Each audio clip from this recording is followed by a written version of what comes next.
பபி integrate form கணிவரை அன்போடு வரவேற்கிறேங்க. இன்றைக்கி பார்த்திங்கன்னா நம்ம ஃபார்மில் இருந்து நம்ம நண்பரோட ஃபார்முக்கு வந்து வைக்கோல் வந்து ஏற்றி விட்டாங்க. இது ஏற்றி விட்றப்போ இன்றைக்கி மார்னிங் வந்து ஒரு 6 மணிக்கு நான் ஃபார்முக்கு லேண்டுக்கு போயிருந்தோம். லேண்டில் பார்த்திங்கன்னா பசங்க யாரும் அந்த டைம் வரல, தூங்கிட்டு இருந்தாங்க, ஃபோன் அட்டன் பண்ணல. அதனால் 2 பசங்க மட்டும்தான் வந்திருந்தாங்க. 2 பசங்களை வச்சு ஒரு 7 மணி வரைக்கும் வேலை செய்யலாம் அப்படின்னு சொல்லி அவங்களே செய்யறேன்ட்டாங்க. 7 மணிக்கு செய்கிறதுனால ஓகே நான் விட்டுட்டேன். ஃபஸ்ட்டு ஒரு ஈச்சர் மட்டும் வந்திருந்தது. அந்த ஈச்சர் ஃபுல்லாகவே பார்த்திங்கன்னா இந்த ஒரு பசங்களை 2 பசங்களையும் லோடு ஏற்றிட்டாங்க. First load.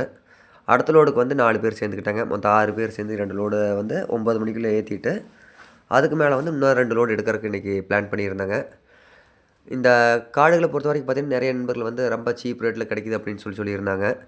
நம்ம ஒர்க்கை பொறுத்த வரைக்கும் பார்த்திங்கன்னா தெளிவாக இருக்கணுங்க. காடு அனைத்துமே பார்த்திங்கன்னா தண்ணி நிற்காத காடாக இருக்கணுங்க. நல்லா பில்லு வந்து அவிஞ்சு போகாத தெளிவாக இருக்கணும். காட்டில் வந்து ஒரு டைமுக்கு 2 டைம் உடச்சி விட்டுங்க, வண்டி விட்டு நீட்டாக கட்டி நீட்டாக பண்ணுறேங்க. அதனால் காஸ்ட் வைஸ் பார்த்திங்கன்னா கொஞ்சம் காஸ்ட் அதிகமாக தான் வருது. காஸ்ட் அதிகம்னா ஒரு 230 அந்த ரேஞ்சு வருங்க. ஆல்ரெடி நான் சொல்லியிருந்ததானுங்க, முத்தூர் வரைக்கும் பார்த்தீங்கன்னா 220லேருந்து 230 வரைக்கும் நம்ம டெலிவரி கொடுக்கலாங்க. டெலிவரின்னு பார்த்தீங்கன்னா நம்ம டேரெக்டாக வந்து ஆளுகள் விட்டுங்க போர் வச்சே கொடுத்துட்றோம். அந்த அந்த வேலைக்காகத்தான் பார்த்தீங்கன்னா 230 அந்த காஸ்ட் பண்ணுறோம். அதே வந்து நீங்கள் டேரெக்டாக வந்து எடுக்கிறாப்புல இருந்தாலும் நம்ம ஒரு 150 ரூபாய்க்கு வந்து நம்ம ரெடி பண்ணி கொடுக்கலாங்க. நீங்கள் ஆள் வச்சு நீங்களே எடுக்கிற மாதிரி இருந்தால் ஒரு 150 ரூபாய்க்கு வந்து நம்ம கற்று கொடுக்கலாம். அந்தளவுக்கு நம்ம பண்ணி கொடுக்கலாங்க. இன்றைக்கி காலையில் ஏர்லி மார்னிங்கே பார்த்திங்கன்னா நாங்கள் 6 மணிக்கு கிளம்பி வந்துவிட்டோம். கிளம்பி வரப்போ பசங்க 2 பேர் தான் வந்திருந்தாங்க. 2 பசங்க ஃபோன் எடுக்கல அப்படின்னு சொல்லி 2 பேர் நாங்களே எடுத்து போடுறோம், லோடு போடுறோம் அப்படின்னாங்க. சரிட்டு நானும் ஓகே அப்படின்னா இது பார்த்திங்கன்னா 7 மணிக்கெல்லாம் வந்து இந்த 2 பசங்க ஒரு லோடு போட்டாங்க. அதுக்கப்புறம் வந்து இன்னும் 4 பசங்க வந்தாங்க. ஒரு 9 மணிங்கிறப்ப ஒரு 2 லோடு ரெடி ஆயிடுச்சுங்க. அதுக்கு மேலே 12 மணிக்கு மேலே இன்னும் 2 லோடு அப்படி ஏற்ற சொல்லியிருந்தேன். பார்த்துட்டு ஓகே காடெல்லாம் பார்த்தேங்க. பில்லெல்லாம் நல்லா காஞ்சு நல்லா கத்தையெல்லாம் நல்லா கட்டியிருந்தாங்க. இது முடிச்சுட்டு அடுத்தபடியாக நம்ம ஒரு சின்ன கேப் கிடச்சிது. சின்ன கேப்பில் பார்த்தீங்கன்னா கொஞ்சம் கடல் கொடி வாங்கலாம் அப்படின்னு சொல்லி நிறைய நண்பர்கள் கேட்டிருந்தாங்க கடல் கொடி வேணுன்ட்டு. அதை பார்க்கலான்ட்டு போயிட்டு வந்தாங்க. அந்த கேப்பில் வந்து நம்ம பசங்க வந்து சீக்கிரமாக வேலையை முடிச்சிருந்தாங்க. ஒரு 15 நிமிஷம் கேப்பில் இந்த அளவுக்கு லோடு பண்ணிட்டாங்க. லோடு எல்லாமே தெளிவாக இருக்குது. பார்த்திங்கன்னா எல்லா இடத்துலையுமே வந்து நம்ம ஈச்சர் விட்டு ஏற்றுற அளவுக்கு வந்து காடு ஈரத்தன்மை இல்லாமல் இருந்ததுங்க. நிறைய காட்டில் பார்த்திங்கன்னா உள்ளே போகிறக்கெல்லாம் வண்டி இருக்காதுங்க, வெளியிலிருந்து ஆள் கொண்டு வந்து போடணும். இது வந்து கத்தை கிடக்கிற அளவுக்கே போகுது அப்படின்னா அந்த காட்டோட தன்மை உங்களுக்கு தெரியுங்க. கத்தையில் வந்து எந்த கத்தையிலையும் ஈரப்பதம்லாம் எதுவும் இல்லைங்க, நல்லாயிருக்கு. நம்ம பார்க்க போனோம் பார்த்திங்களா கடலைக்காய், இதில் பார்த்திங்கன்னா மொத்தம் வந்து ஒரு 14 ஏக்கர் வந்து கடலை கொடி இருக்குதுங்க. கடலை வந்து அறுவடை செஞ்சிட்ருக்காங்க.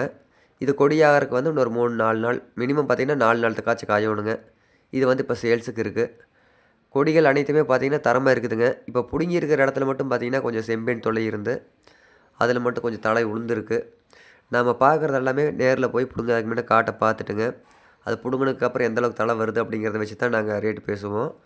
இந்த டைம் பார்த்திங்கன்னா ரேட் வைஸ் பார்த்திங்கன்னா தோட்டத்துலேயே வந்து கடலை கொடியோட ரேட் ரொம்ப ஹையாக இருக்குது. விவசாயிகளுக்கும் பார்த்திங்கன்னா இதில் எந்த விதமான ப்ராஃபிட்டு கிடைக்க மாட்டேங்குதுங்க. ஏன்னா இதில் அனைத்துமே பார்த்திங்கன்னா உரக்கடைக்காரர் இருக்குமே, மற்றபடி பார்த்திங்கன்னா இந்த செலவுக்குமே கூலிக்குமே கரெக்டாக இருக்குது. அந்த அளவுக்கு தான் இருக்குது. கடல் கொடி விற்றா தான் பார்த்திங்கன்னா மிச்சம்ங்கிறதே நம்மளுக்கு கண்ணில் தெரியுது. அந்தளவுக்கு தான் விவசாயிகள் அனைவருமே கூறினாங்க. இந்த கொடிகள் அனைத்துமே பார்த்திங்கன்னா முக்கால்வாசி நல்லா இருக்குங்க. இந்த பிடுங்கி இருக்குது பாருங்கள், பிடுங்குற இடத்துல மட்டும் கொஞ்சம் செம்பேன் தொல்லை இருக்குது. பார்த்திங்கன்னா தெரியும், நான் தெளிவாக காமிக்கலாம். இதெல்லாம் பாருங்கள் கொஞ்சம் செம்பேன் இந்த ஒவ்வொரு இடத்துல மட்டும் செம்பேனாக இருக்கிறதுனால அந்த இடத்த மட்டும் ஃபஸ்ட்டு ஈல்டு எடுக்கிறாங்க.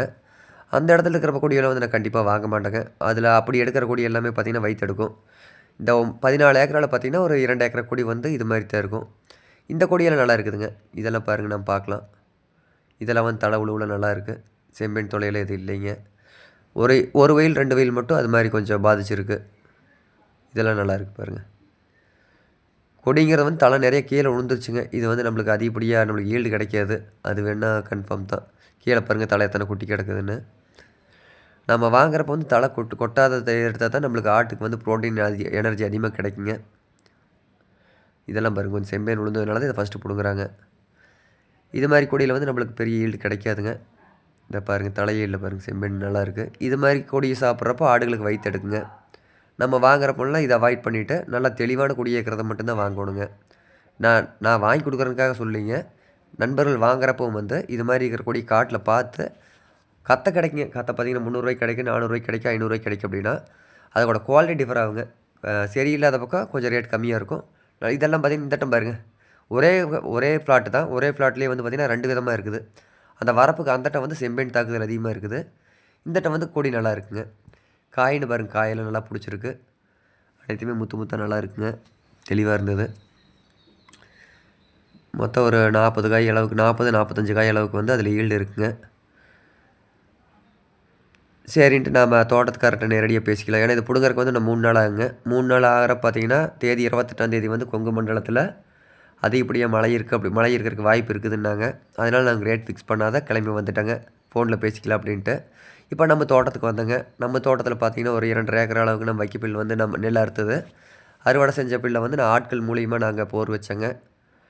அனைவருமே பார்த்திங்கன்னா தலைச்சமையாக உமன்ஸோட சீலையை வச்சே கொண்டாந்துட்டாங்க.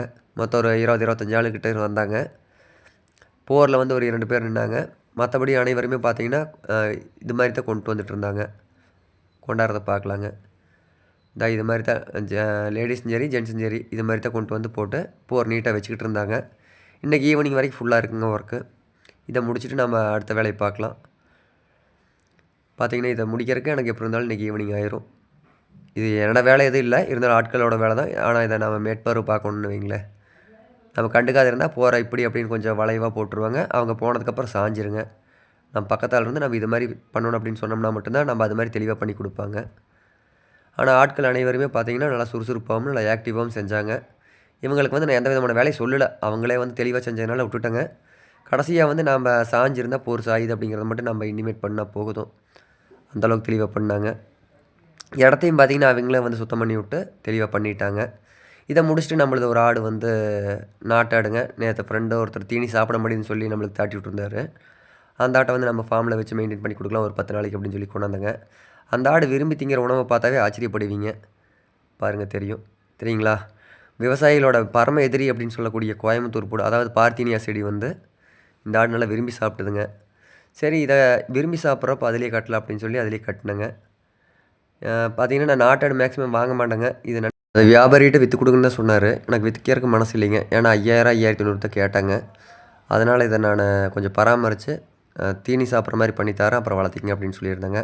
நண்பரும் சரின்ட்டார். இது வந்து ஒரு 15-20 நாளில் வந்து எங்கிட்ட ரெடியாகிருங்க. ரெடியானது என் நண்பரோட ஃபார்முக்கு மறுபடியும் ரிட்டன் அனுப்பிச்சிருவேன். இப்போதைக்கு தான் பார்த்தீங்கன்னா கடலைக்கொடி புதுசாக வந்துருக்குதுங்க. அதனால் ரேட் எப்படின்னு தெரியல. மேலும் வந்து ஒரு 2-3 நாள் போனால் ரேட் எப்படின்னு நான் சொல்கிறேங்க. மேலும் ஏதாவது தகவலை நம்பர் கான்டெக்ட் பண்ணுங்கள். ரொம்ப நன்றிங்க.